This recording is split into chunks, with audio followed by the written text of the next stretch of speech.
Hola a todos y todas, muy bienvenidos. En esta oportunidad me gustaría comentarles sobre la unidad problema 5 de sexualidad, género y reproducción. Vamos a ver cómo podemos integrar estos contenidos. La consigna nos trae que Sofía consulta al centro de salud porque duda de la eficacia de la anticoncepción que está realizando y una amiga le dijo que no era tan seguro.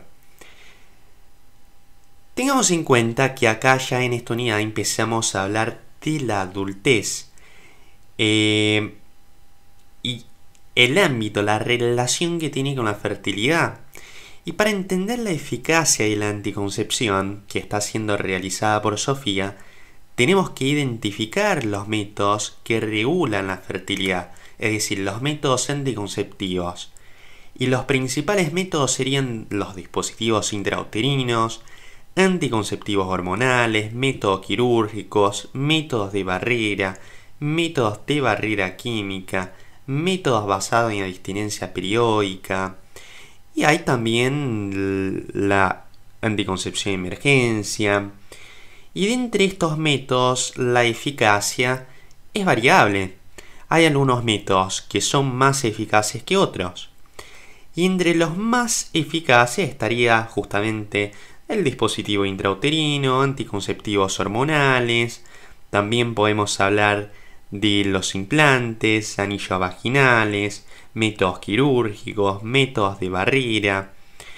Y ahí vamos a encontrar dentro de estos métodos de barrera el preservativo masculino, el diafragma, la copa cervical. Vamos a encontrar el preservativo femenino. Generalmente estos métodos de barrera están acompañados del espermicida, que también es un otro método que puede ser utilizado.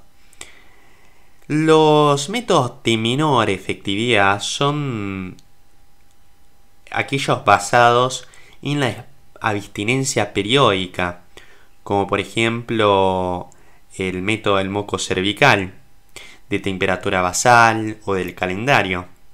Y también existe la anticoncepción de emergencia para suprimir la inefectividad de determinados métodos. Bien, si nosotros hablamos de los dispositivos intrauterinos, nos estamos refiriendo a los DIU de cobre o con hormonas. El DIU es una pequeña pieza que se inserta dentro del útero y a través de... Y en los DIU de cobre, a través del cobre, se genera un medio hostil para la supervivencia de los espermatozoides. Y este método podrá ser indicado para multíparas que desean posponer el embarazo, pero es contraindicado en caso de que haya infecciones pélvicas, tumores cervicales, que haya embarazo, anomalías uterinas, enfermedades de transmisión sexual. Y existen ventajas y desventajas en el uso de este método. Dentro de las ventajas está que es un método reversible que no afecta la lactancia y tiene una alta efectividad, un 98% aproximadamente. Pero dentro de las desventajas es que puede causar cambios menstruales en los primeros 3 meses y además es un método que no protege contra las enfermedades de transmisión sexual. Y también es importante informar que complicaciones podrían surgir y una de estas podría ser, por ejemplo, la infección o la perforación del fondo del útero, o entonces que el DIU se rompa y que se dificulte su extracción. Todo eso debe ser mencionado en la consejería. También están los DIUs con hormonas que portan Mirena o progesterona y que va a actuar espesando el moco cervical y reduciendo la proliferación endometrial y con eso inhibiendo la motilidad de los espermatozoides. Y también podríamos hablar de entre los métodos más eficaces, los anticonceptivos hormonales, que son métodos anticonceptivos con hormonas. Y puede ser de estrógeno, progesterona o entonces combinados. Y existen 4 principales tipos de anticonceptivos hormonales. Los anticonceptivos orales combinados, los anticonceptivos orales progestágenos, los implantes y los anillos vaginales. Los anticonceptivos orales combinados, como el propio nombre lo dice, es una combinación entre estrógenos y gestágenos y puede ser mono o bifásico o entonces trifásico, y lo que va a hacer es impedir la ovulación, es decir, al inhibir la LH y la FSH juntamente con el espesar del moco, o sea, inhibe la LH y la FSH, espesa el moco cervical y también con eso inhibe la motilidad de los espermatozoides, y eso en conjunto consiste en su mecanismo de acción. Es indicado principalmente a adolescentes con ciclos más o menos regulares y a pacientes con dismenorrea, es decir, aquellas pacientes con cólicos menstruales. Y justamente dentro de las ventajas de este método anticonceptivo hormonal es que disminuye la dismenorrea, también disminuyen los sangrados intermenstruales, pero está contraindicado en caso de embarazo, de hipertensión, de jaqueca, de migraña, de lactancia, de tabaquismo en mayores de 35 años, pero tiene una ventaja de que es muy eficaz, o sea, tiene una efectividad de un 99,9% aproximadamente. Y el otro tipo de píldora sería un otro tipo de anticonceptivo oral sería de solo progestágenos. Estos de solo progestágenos lo que hace es que actúan espesando el moco cervical, causando de este modo una hipomotilidad tubaria y una hipotrofia endometrial. Y es uno de los métodos que se puede recomendar a las mujeres que amamantan. O sea, si amamantan, tengan en cuenta que solo va a necesitar un método anticonceptivo después de los 6 meses, porque la lactancia en sí sirve como un método anticonceptivo. Y de alta eficacia, la lactancia como método anticonceptivo tiene una eficacia de un 98%.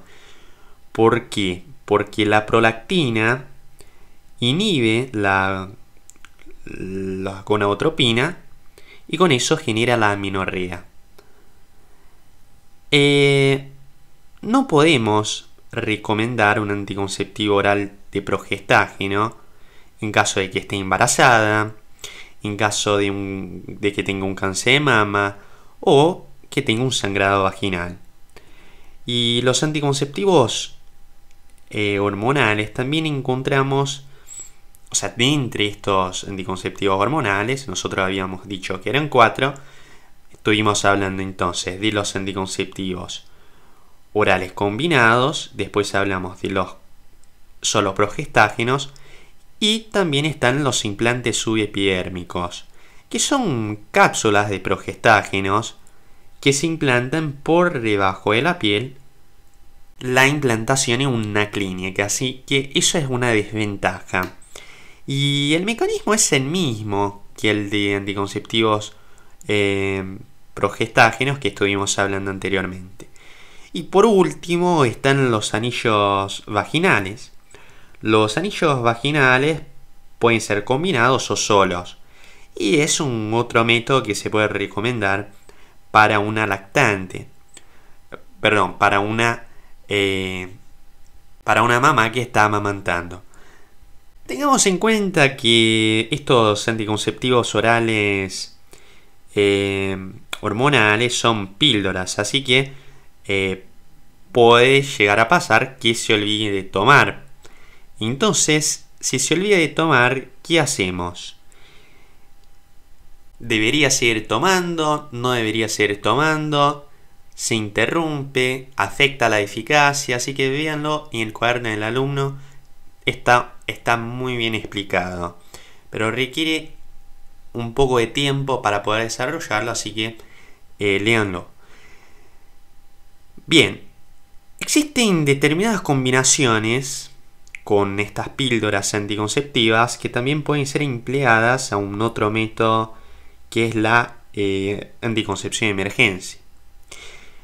La anticoncepción de emergencia es una medida de excepción, o sea, excepcionalmente se usa para prevenir embarazos no deseados posterior a relaciones sexuales sin protección o que ha fallado el método de barrera que está utilizando.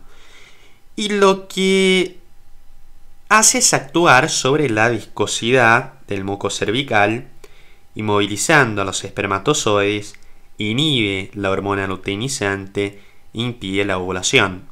Y también impide que el óvulo, caso fecundado, se implante en la pared del endometrio. La anticoncepción de emergencia está totalmente contraindicado en caso de embarazo, y si dentro de las 2 semanas después de la toma de este método, de esta píldora de emergencia, lo ideal es que se realice una prueba de embarazo.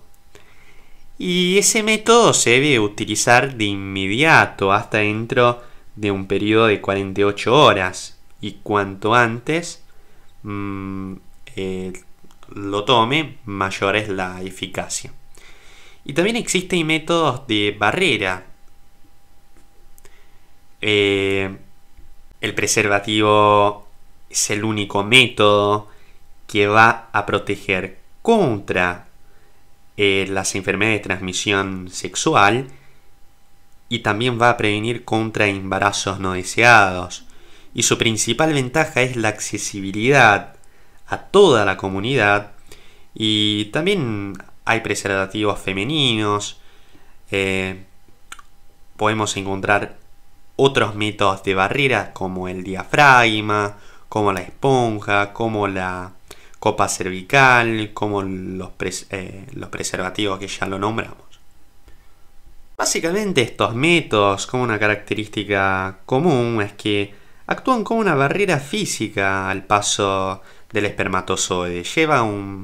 Algunos llevan un método de barrera químico, que es el espermicida, que también actúa inmovilizando a los espermatozoides. Vamos a ver que el diafragma y la copa cervical se coloca sobre el cérvix y son reutilizables, o sea, hay que lavarlos. Ya la esponja tiene una durabilidad de 24 horas y es desechable. Y un otro método para tener en cuenta son los métodos basados en la abstinencia periódica. Son métodos muy recomendados, digamos, por la iglesia, ¿no?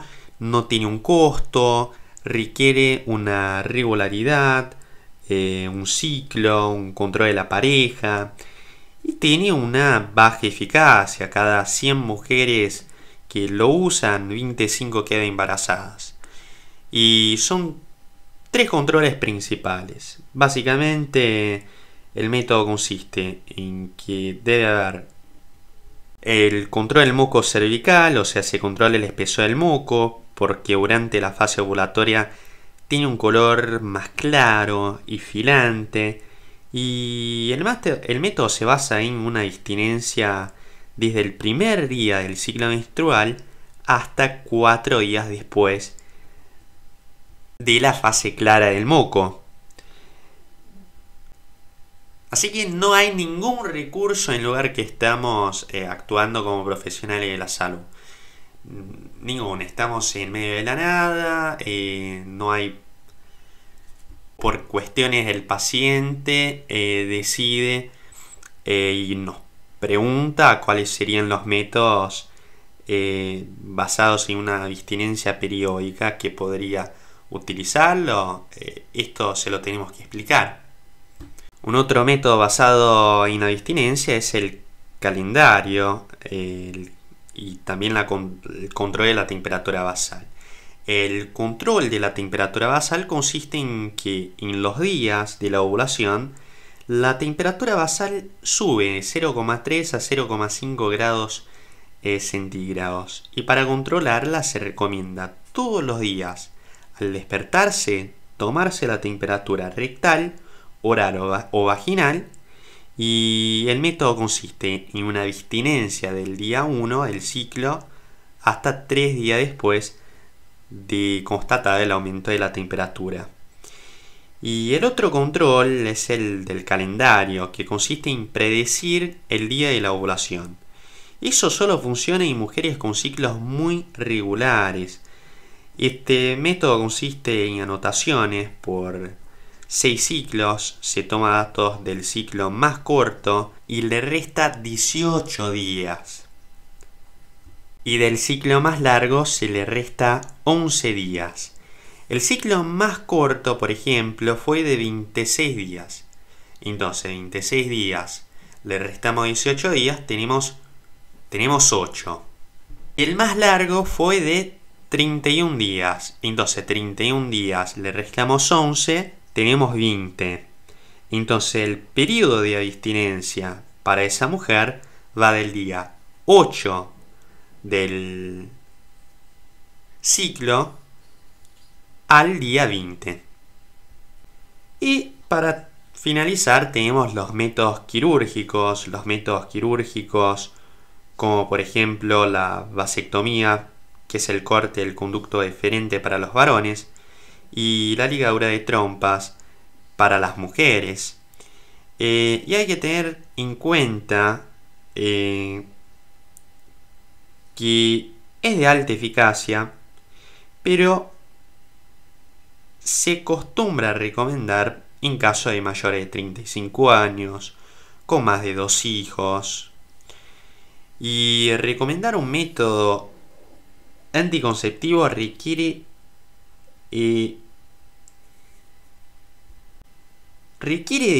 interpretar cuáles son los niveles educativos de este paciente y involucrar sus aspectos de decisión, porque el poder de decisión sobre su salud reproductiva depende del paciente, y este poder de decisión y acceso a una planificación familiar, acceso a la información sobre los métodos de control de la fertilidad, es un derecho humano que en la Argentina sirvió como base para elaborar el Programa Nacional de Salud Sexual y Procreación, basado en el concepto principal de que la salud reproductiva es un estado general de bienestar físico, mental, social, y con la capacidad de disfrutar de una vida sexual sin riesgos de procreación.